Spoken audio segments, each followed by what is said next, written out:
ATP, what it do? Excuse me, something in my throat. Pause. If I need to pause, it's your boy Claymore Rain. It's that ATP Combat Media Show. Salute to all my subscribers. If this is your first time tapping into content, hit the subscribe button, hit your bell icons as well, so you are getting alerts when all this content is dropping.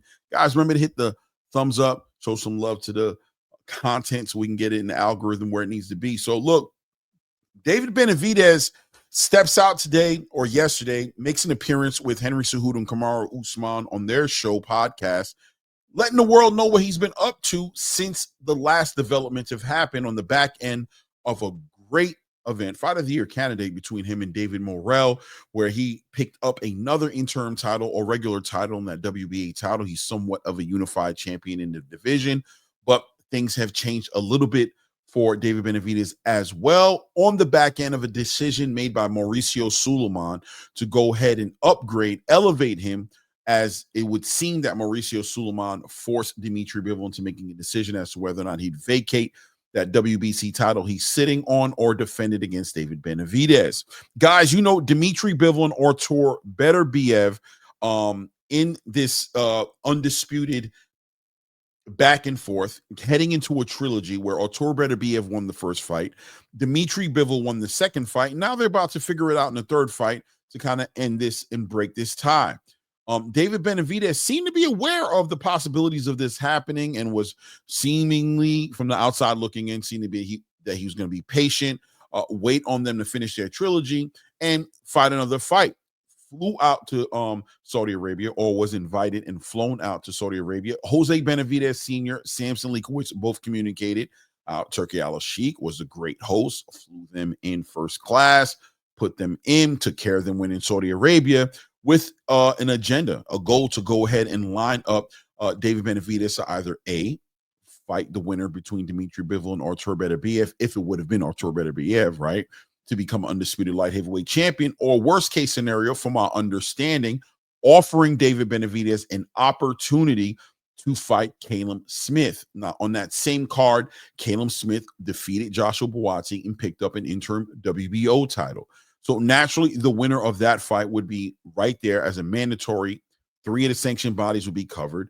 David Benavidez holding the WBC and WBA title. And of course, the winner between David Benavidez and Caleb Smith taking that WBO title. 3 out of the 4 belts, David Benavidez was likely to be the mandatory for the winner of Artur Beterbiev and Dimitri Bivol on the third one. But something changed along the way. Information came out, gave David Benavidez somewhat of a heads up, I guess, flew out of Saudi Arabia immediately, coming to find out a week to 2 weeks later, Mauricio Suleiman's decision would stand as is, which was applying pressure to Dimitri Bivol to either accept and defend the title against David Benavidez or vacate the title.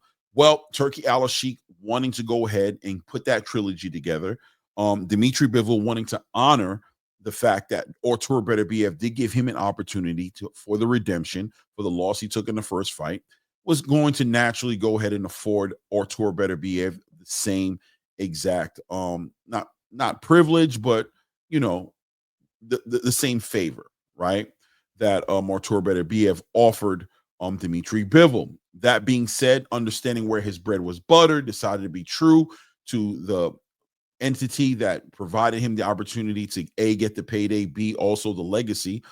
He vacates the WBC title, in turn elevating David Benavidez to be a WBC champion. Now, after this fight is all said and done, will Dimitri Bivol go ahead and honor a fight with David Benavidez to make that happen, or he would look to Turki Al-Sheikh to guide him into his next opportunity? What would the next opportunity be, you might ask? Well, rumor has it negotiations coming together for Anthony Yarde and Caleb Smith to coordinate a fight on a Ring Magazine card, upcoming card. But at the same time, Samson Likowitz and the Benavidez team, seemingly enough, want to send an offer out to Caleb Smith, as they'd like to make that their next fight. Where will Caleb Smith go? Will he move away and tell Turki Al-Sheikh, thank you, but no thank you? Move away from fighting in his home city for probably a large payday. Keeping in mind, of course, Turki Al-Sheikh looking for that dance partner for the winner between Artur Beterbiev and Dimitri Bivol. Good chance it would probably be the winner between Caleb Smith and Anthony Yarde. We'll wait to see what decision they make. In turn, David Benavidez looking for a dance partner. Now, although offers seem to be, or negotiations seem to be in process of trying to coordinate a fight between Caleb Smith and David Benavidez, courtesy of Eddie Hearn letting us know that he'd be open to it, and courtesy of the Benavidez team, who also said they were interested in putting that together. If that doesn't work out, where does David Benavidez go at that point?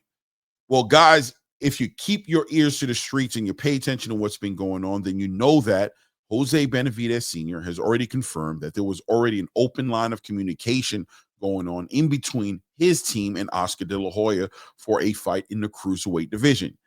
Yes, you heard it correctly. That's 200 pounds in the cruiserweight division, where David Benavidez has communicated his interest in fighting Zurdo Ramirez to become a unified cruiserweight champion.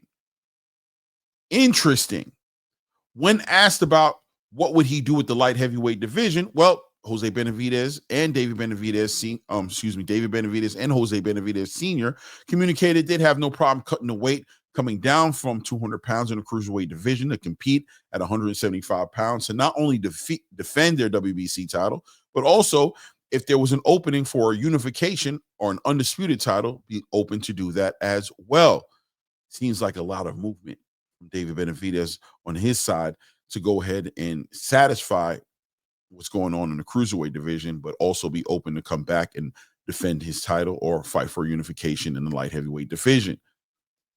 From the outside looking in, it does seem limited for David Benavidez's options. I mean, for all argument's sake, what opportunities in the light heavyweight division does the PBC or Samson Leakowitz really have at their fingertips for David Benavidez?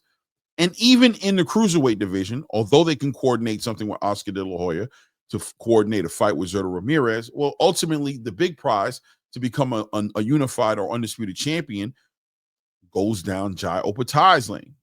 Does Jai Opatai take that fight and make that happen? Well, sure. I'm sure he'd be interested in making that fight happen with David Benavidez. It's still a Turkey Al Sheikh collaboration, as Jai Opatai does fight or has been fighting underneath the Riyadh season banner for like at least the past 2 or 3 fights, right? Or maybe even 3+ fights. So where does David Benavidez go? It's going to be interesting to watch it come together.